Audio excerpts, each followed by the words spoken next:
Welcome. What a great day for Dennis, Cape Cod, Massachusetts, and the creation of alternative energy sources. On behalf of the town of Dennis and its Board of Selectmen, thank you for taking the time out of your busy schedules to come celebrate the wonder of Dennis and Capital Energy's 6-megawatt solar farm.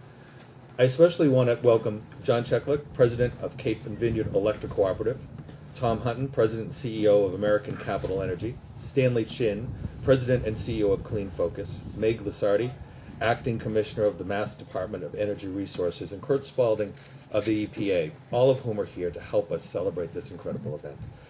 We are fortunate to have so many regional, statewide, national, and private sector partners in this project.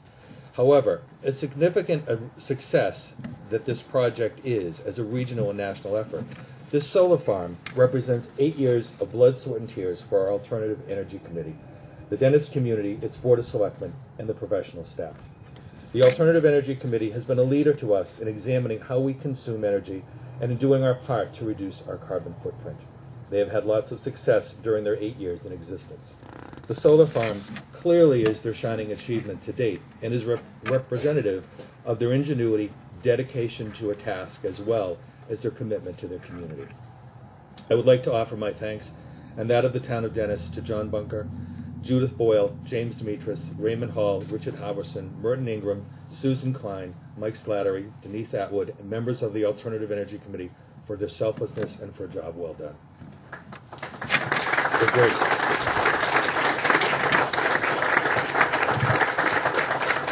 A project such as this is not successful just alone.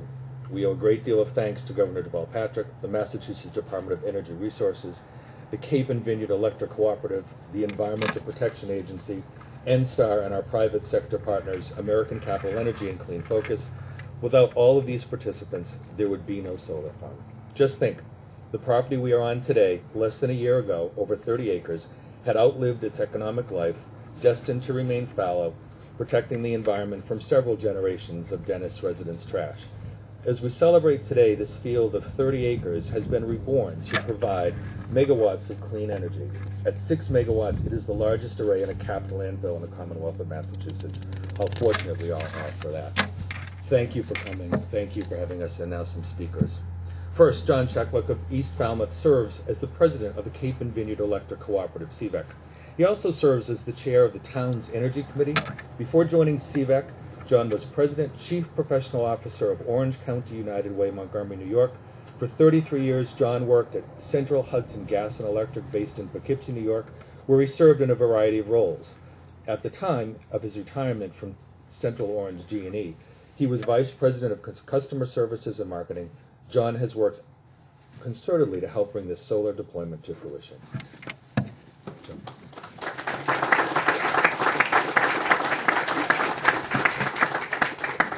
Good morning, everyone. The Cape and Vineyard Electric Cooperative is pleased to be here today at the Town of Dennis Cap Landfill solar PV installation. The cooperative is also so pleased to have been able to work with American Capital Energy and Clean Focus to achieve the significant results that we are celebrating today. I have an expression that persistence pays off, and as I'm sure Clean Focus and American Capital Energy know, we had quite a road to hoe, and as Town of Dennis had 8 years with their project, CVEC has had a number of years, and it's so good to be here today to be able to celebrate the completion of all of these projects. As many of you know, the Cape and Vineyard Electric Cooperative was founded in 2007 as a result of some very forward-thinking and strategic thinking by members of the Cape Light Compact. We certainly thank the Cape Light Compact for their continued support, which will result in significant benefits for the 8 cooperative, significant benefits that this project and the 8 cooperative projects in this portfolio will bring to all ratepayers from by avoided energy supply costs. Since its inception, the cooperative has grown from its 3 founding members, the County of Barnstable, the Cape Light Compact, and the Town of Barnstable, to its current 21 members, which include the Town of Dennis, Dukes County, and 16 other municipalities, as well as our 3 founding members. And I do want to take a moment to thank Mark Zielinski from the county and Maggie Downey from the cooperative and Charles McLaughlin from the town of Barnstable, who worked as a threesome to bring the cooperative together and bring the cooperative to what it is today. The cooperative is a unique organization, and it's because of the dedicated members of the cooperative that we are able to celebrate the success that we have achieved today here and throughout the Cape and Vineyard.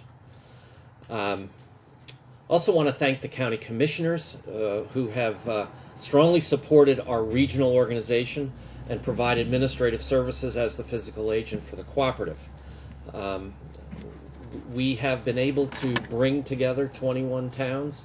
We have been able to bring together a number of towns for each of these projects, and it's through the hard work of all of the town officials and all of their energy committees, the town administrations, that we have all worked together to get here today. As you can see on the photographs of all of the, well, all but one of those projects are CVEC projects, and we are very proud of them and very proud to be here today. And I want to thank everyone who's been involved with this. It's a job well done, and thank you.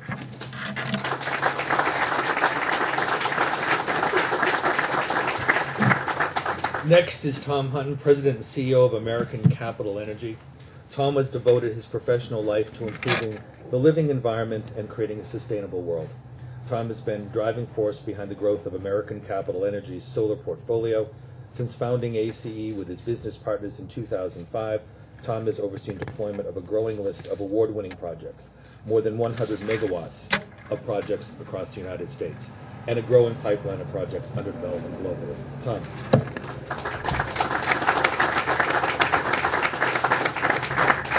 Thank you very much, and thank you, John. It's just such a team effort all the way through.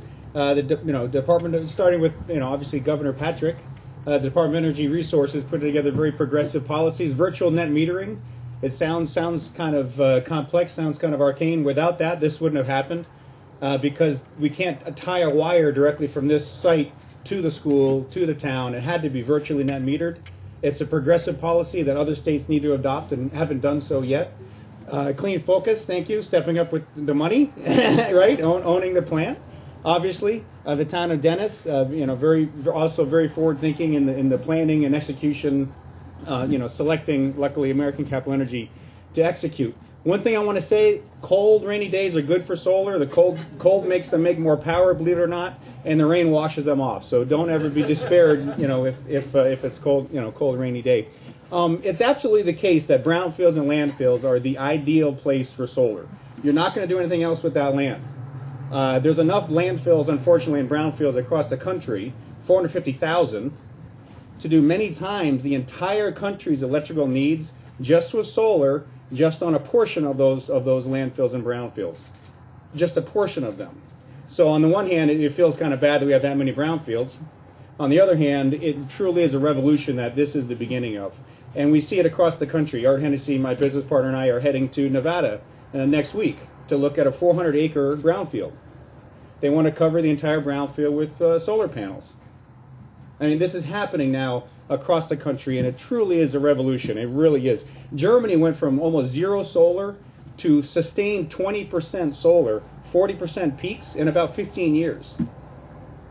So think about when you had your kids and they were, just born, and then they turned 15, they're going off to high school. In that amount of time, an entire country became roughly 40% solar at a peak. And what we're seeing is that that's happening right now in the United States, right now. And it's because of the forward-thinking policies, the forward-thinking, folks that are putting out the RFPs and saying, let's get this thing done, and financial community coming in and saying, let's invest and own it. It's just an absolutely phenomenal time. So those are my comments. Oh, and I would be absolutely remiss if I did not mention ES Boulos, a union electrical contractor that actually was out here with hundreds of electricians, union electricians, working on this particular site and many other of the sites, and also Florence Electric. Where's Sully? Florence Electric. Again, hundreds of sites. So when we were huddled by the hearth, warming our hands, they were out here twisting metal, twisting wires with their cold, freezing hands, to get this job done in the worst, we all probably know, the worst winter in, I think, the last 50 years on Cape Cod. So obviously without their tremendous effort, this also wouldn't have gotten done. So anyway. What? Sorry, and Lawrence Lynch. Sorry, I didn't see you before. Okay, so there you go. Lawrence Lynch. Oliver, right. Thank you. And the American Capital Energy team, because I didn't do any of this work. So I just make the speeches. All right. Thank you.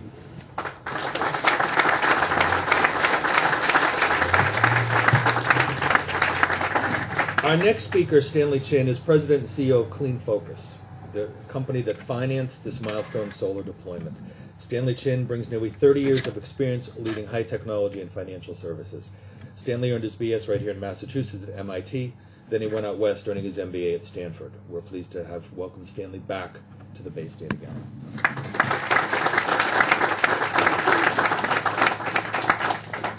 Good morning, everybody. This is really a fantastic day. I think everyone has thanked a long list, and I would like to add my thanks to that list as well. To the town of Dennis, to CVEC. Again, if it weren't for their efforts in terms of looking at their land and in terms of turning this land into something very productive, this would not have happened. To the DOER and state of Massachusetts, Governor Patrick, I mean, this is truly a, considering the amount of solar resources available, this is a program that has made Massachusetts one of the leading producers of solar electricity in the past 2 years. And without the DOER's program, this would not have happened. So I think this was mentioned throughout. And the ability of putting it on a landfill and the engineering work in terms of the suppliers that was mentioned, ACE and all of its efforts. I think we were here in groundbreaking in the middle of winter, and we were talking about how, I was telling my partners that, hey, this will be, there won't be any problems because they'll be building during the winter, and the Cape Cod doesn't really have a lot of snow. I'm from Massachusetts, trust me. We would have snow days, in Boston where I was going to school, and in Cape Cod there wouldn't be snow days, and so I said, really, there won't be any problems. And to this day, passing down the hall and say, how long did it take, Stan? And how many snow days did we have last winter? So it is really a great accomplishment. I think everyone knows in the Cape we have a lot of electricity consumption during the summer when we have a lot of tourists, and there is quite a bit of actually diesel generators that are trucked in to generate additional electricity for Cape Cod, and hopefully these sites, the 22 megawatts that we've built, will reduce that consumption significantly. So it's great to be home. It's great to tell my relatives that are still in Boston when I come visit and say I'm in for business, and tell them that my next project and current project is in Cape Cod. They can say, oh, I know where that is. So anyway, thank you very much.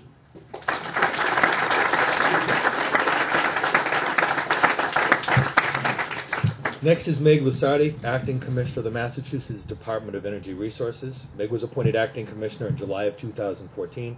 She and her team are implementing nation-leading energy policies and programs that are delivering nationally recognized energy, economic, and environmental benefits for Massachusetts families and businesses. Ms. Lusardi previously served as Director of DORA's Green Communities Division for 3 years. In that role, she developed the Green Communities Designation and Grant Program, which now boasts 123 cities and towns that have earned the designation as green communities. Those municipalities are home to nearly 50% of the Commonwealth's population. Ms. Lusardi earned her Bachelor's of Science in Mechanical Engineering from Notre Dame.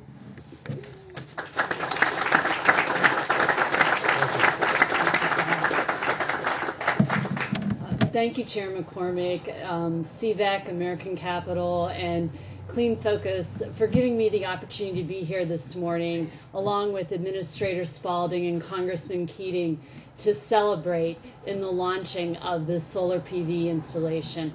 On behalf of the Patrick administration and our Secretary of Energy and Environmental Affairs, May Valley Lee Bartlett, it gives me great pleasure to be here today and congratulate you on the dedication of this 5.9 megawatt solar PV installation, part of a whopping portfolio of 22 megawatts. Congratulations to you guys.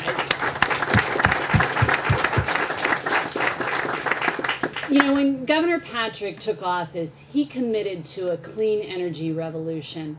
And one of the reasons is because here in Massachusetts, we're at the end of the energy pipeline, and we don't have access to your typical traditional local sources of energy. So one of the first things he did was set an aggressive target for the installation of solar PV. Then he worked with the legislature, the business community, and the environmental community to pass 3 key pieces of legislation: the Green Jobs Act, the Global Warming Solutions Act, and the Green Communities Act. And these pieces of legislation have really put Massachusetts at the forefront of energy policies and programs. And those policies and programs have produced results. We've been ranked #1 in energy efficiency for 3 years in a row.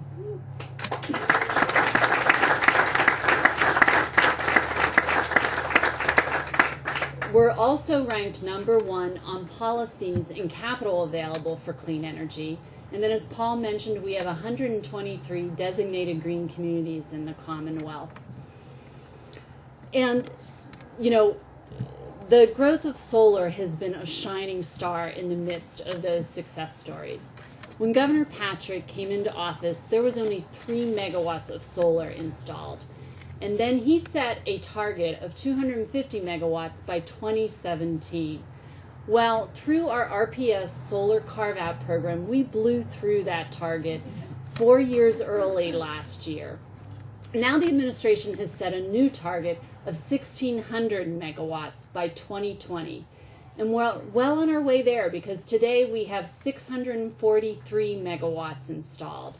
That's enough electricity to power 98,000 Massachusetts homes, and equivalent to removing the greenhouse gas reductions of 56,000 cars off the road. Massachusetts is also ranked 4th in the country in the amount of solar PV installed. We're in the company of our sunnier states known like California and Arizona. Last year we installed more solar in that year alone than in all the previous years combined. And we now have 351 out of our 351 municipalities that have solar PV installed.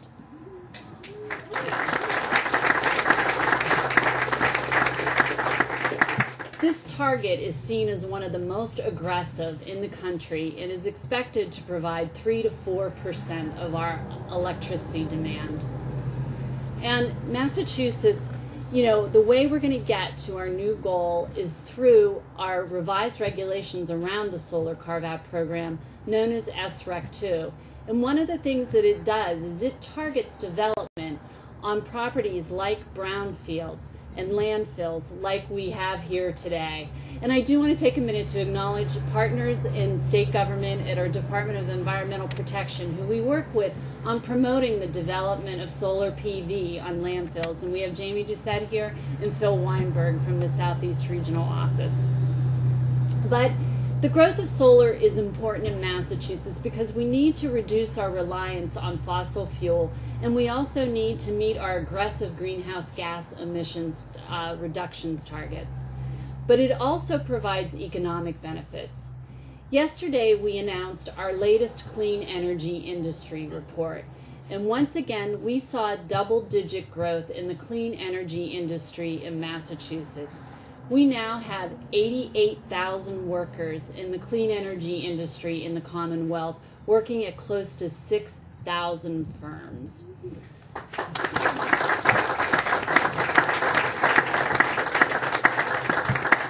So I think that we can say that Massachusetts is a national leader on clean energy, and we have a lot to be proud of.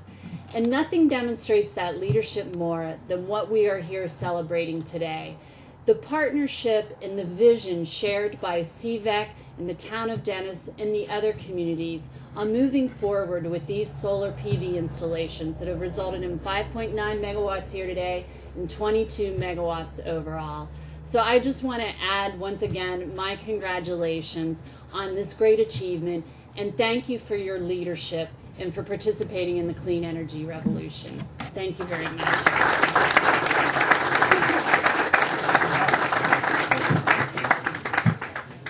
Kurt Spalding has extensive experience in the environmental protection field as an advocate, policy analyst, and administrator.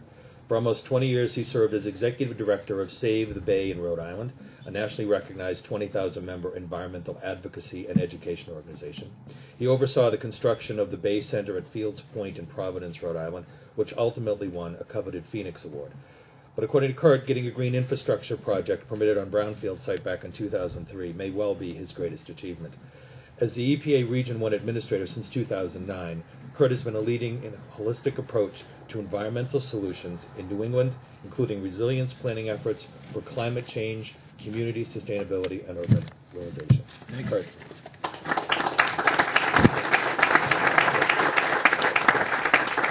Well, it's great to be here again in the Cape. As some of you know, I was just down here last week doing a climate change tour, because something special is indeed happening on the Cape. I think it comes with the fact that you're all close to the ocean and you're experiencing climate change, erosion, all the issues that go with that.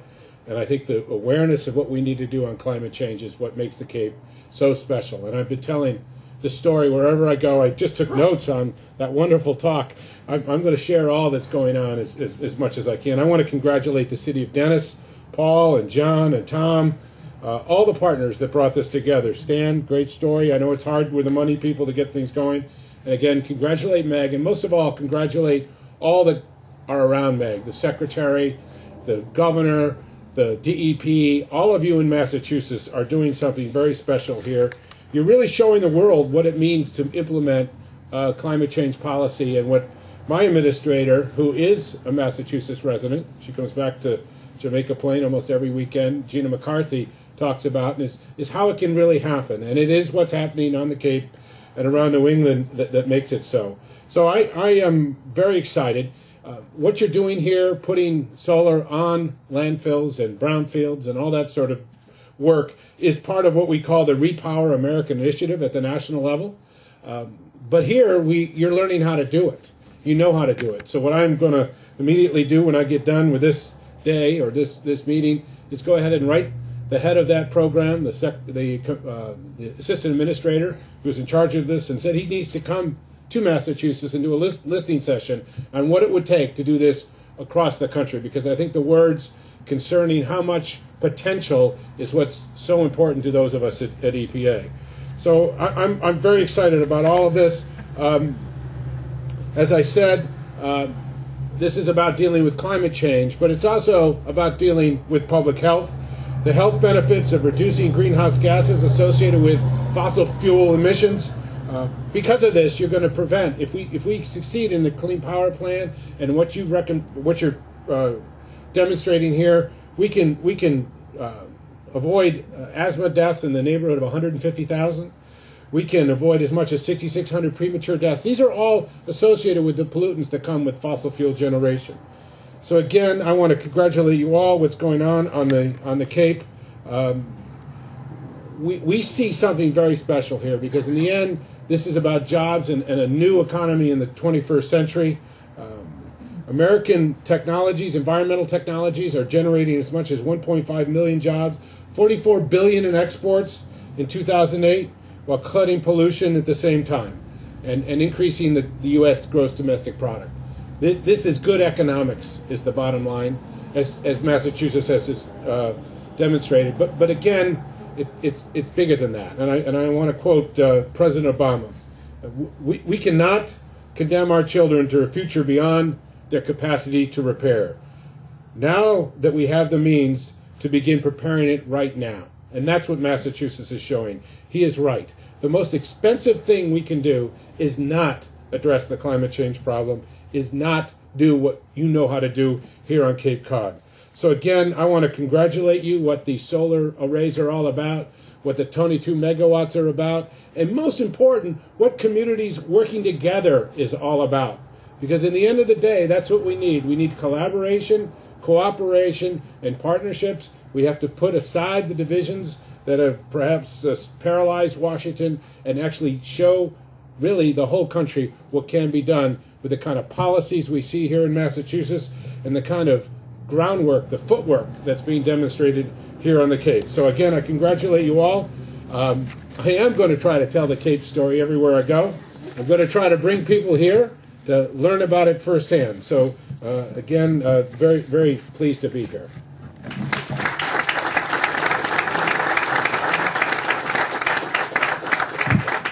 Congressman Bill Keating is the U.S. Representative for the 9th Congressional District of Massachusetts and an active member of the Congressional Sustainable Energy and Environment Coalition and House Renewable Energy and Energy Efficient Caucus. He's been a consistent advocate for and defender of green technologies in Washington, D.C., and a strong supporter of policies that increase the use of clean, renewable sources of energy, such as solar and wind, in order to create hundreds of clean energy jobs throughout Massachusetts and reduce our reliance on fossil fuels. Congressman Keating.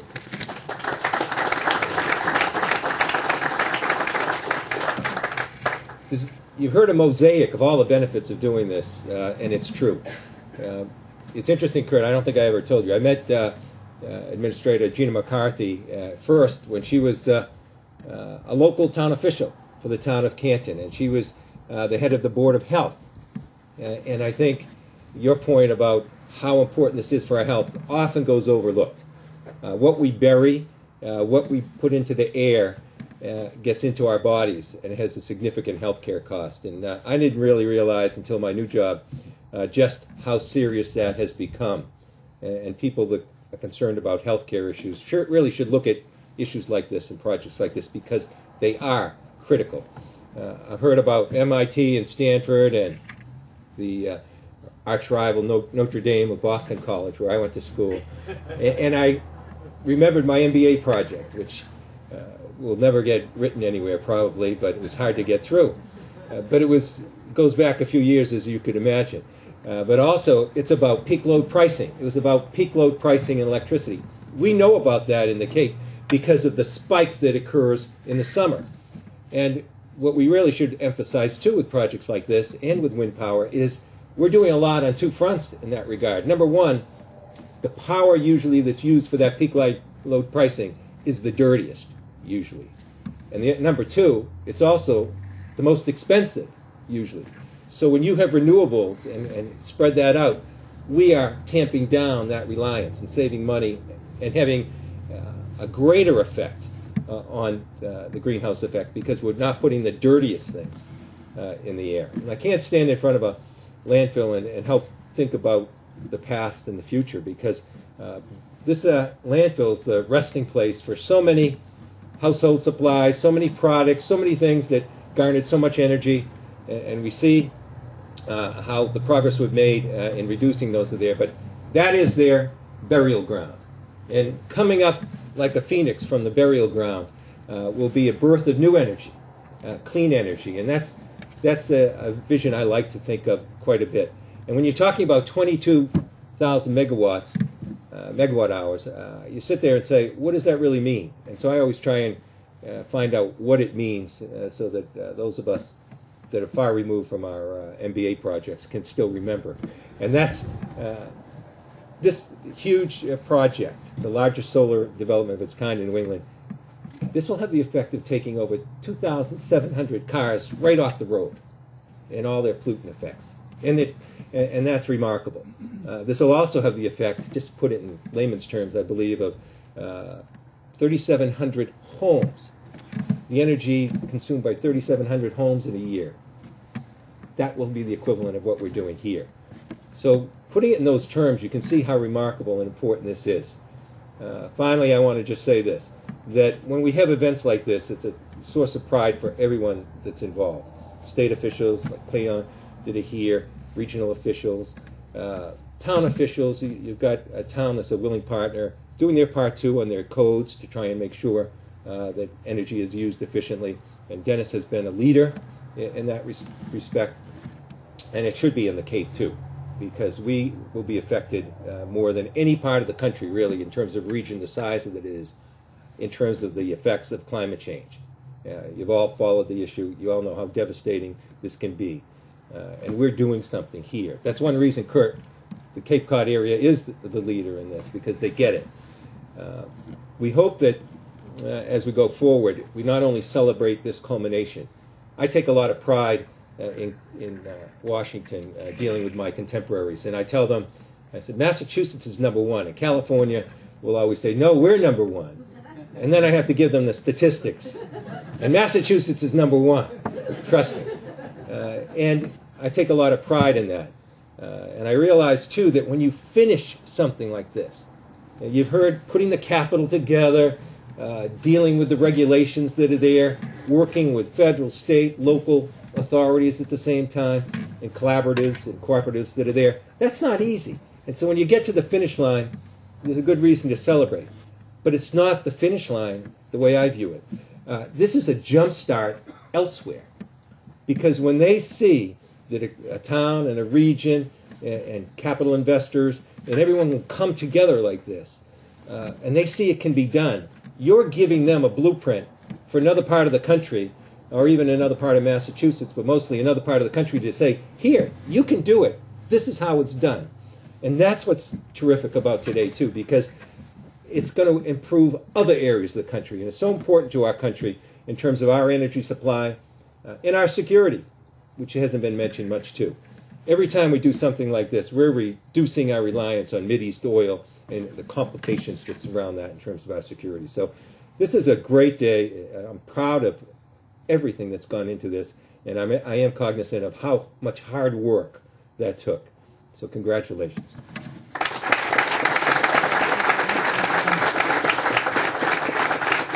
I'd like to thank you all for being here. I'd especially like to thank everyone that's up here and all the partners that came in. I want to also thank the DPW guys, their staff who are in their backyard. They've done an awful lot for us to keep everything running every day. Of course, this is a photo opportunity. And now I was hoping we were going to throw a big giant switch, but we're going to cut a big giant ribbon instead. So Megan, gentlemen, if you'll follow me up the path. David, it's